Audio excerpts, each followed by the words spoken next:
ગરવા ગિરનારમાં એક ચારણનું નેસડું છે. એમ કહેવાય કે નાગા બાવાની જમાત નીકળી અને એમાં વધારે પડતી ભાંગ અને ગાંજો પી ગયેલા એક સાધુ છે. ગરવા ગિરનારની ગોદમાંથી જય ગિરનારી કરતા કરતા આ બાવાની જમાત નીકળે. હિંગોળ નદીમાંથી નીકળેલા આ સાધુ છે. માં હિંગળાજને ભજવા વાળા આ સાધુ છે. એમાં એમ કહેવાય કે આ સાધુ નીકળ્યા છે અને સારણનો નેસડો જોયો. સવારના પહોરમાં નીકળ્યા છે અને ગાયો દોવાતી હતી. અમુકને ત્યાં છાશુના વલોણા હાલતા હતા. ત્યાં સાધુ બાવા આવ્યા અને કહ્યું કે જય ગિરનારી. સાધુ આવીને ઊભા રહ્યા છે. સાધુને જોઈને ચારણિયાણીએ કહ્યું કે શું જોઈએ છે ભિક્ષામાં? એટલે અઘોરી બાવા બોલ્યા કે દહીં ચાહીએ, અમે દહીં પીવું છે અમારે. એમ સાહેબ, એમ કહેવાય કે આ નાગા બાવાને મગજમાં ગાંજો ચડી ગયો હતો. અઘોરી બાવા બલુચિસ્તાનમાંથી હિંગોળ નદીમાંથી આવેલા અને માં હિંગળાજના ઉપાસક હતા. અને નાગા બાવાની આખી જમાત છે અને ગિરનારની યાત્રા કરીને આવ્યા છે. એક સાધુને ગાંજો ચડી ગયો છે અને એ સાધુ ચારણના નેસડા પાસે ઊભા રહીને દહીં પીવા માંગે છે.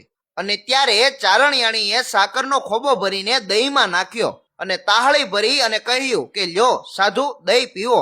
અરે અમારે આંગણે સાધુ ક્યાંથી, સંત ક્યાંથી? જેટલું પીવું હોય એટલું દહીં પીવડાવશું. ઊભા ઊભા એમ કહેવાય કે સાધુ દહીં પીવે છે. આખી તાહળી ભરીને સાધુ દહીં પી ગયા અને એમ કહેવાય કે દહીં પીતા જ સાધુ બાવાના મગજના તાર ખુલવા લાગ્યા. દહીં પી લીધા પછી સાધુ થોડીક વાર બેઠા અને પછી નીકળવા ટાણે કહ્યું કે માં જગદંબા, માડી, કુછ ચાહીએ તો માંગ લે. એટલે સાધુ કઈ કહે છે કે તારે જે જોતું હોય તે માંગી લે. ત્યારે ચારણિયાણીએ કહ્યું કે અમારે કોઈ જાતની કમી નથી બાપુ.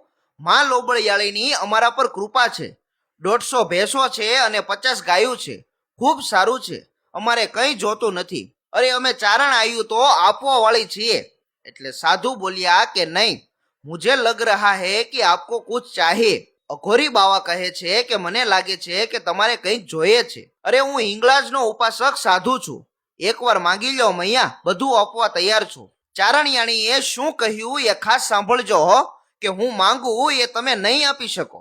અરે કેમ? બોલો તો ખરા, શું જોઈએ છે? બાપુ, અમે ચારણ અને ચારણિયાણી છીએ.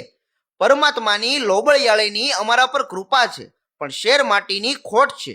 મને માં કહેવા વાળું કોઈ નથી. બાપજી, વર્ષો પહેલા એક સાધુ અમારા આંગણે આવ્યા હતા અને એણે એમ કહ્યું હતું કે તમારા ભાગ્યમાં સંતાન નથી.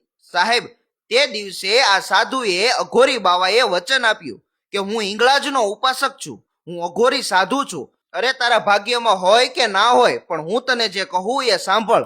એમ કરીને સાધુ આંખ બંધ કરી અને શિવજીનું ધ્યાન ધરે છે અને મહાદેવને કહ્યું કે હે દાદા, આમને સંતાન આપો, નહીં તો હું મારા ખોળિયામાંથી પ્રાણ છોડી દઉં. ત્યારે શિવજીએ કહ્યું કે આ મારી ત્રેવડ નથી. તો અરે તું જ્યાંથી આવ્યો ત્યાં મૂળમાં જા. અને એમ કહેવાય કે સાધુની માં હિંગળાજ સામે નજર ગઈ અને તે દિવસે હિંગળાજ માતા એમ કહ્યું હતું કે એને કહી દે, ભલે એના નસીબમાં ના હોય, પણ નાગબાઈના રૂપે એના આંગણામાં ન આવવું તો હું હિંગળાજ નહીં.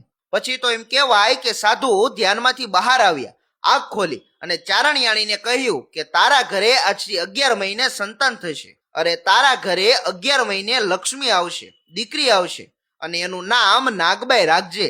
કારણ કે આ નાગા સાધુએ વચન આપ્યું છે.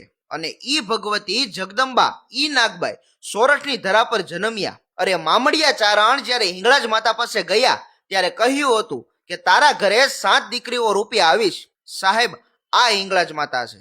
એટલે હિંગળાજ માતા કહો તો પણ એ અને ખોડિયાર માતા પણ એ જ છે. અરે એક શક્તિની આવી ત્રેવડ છે.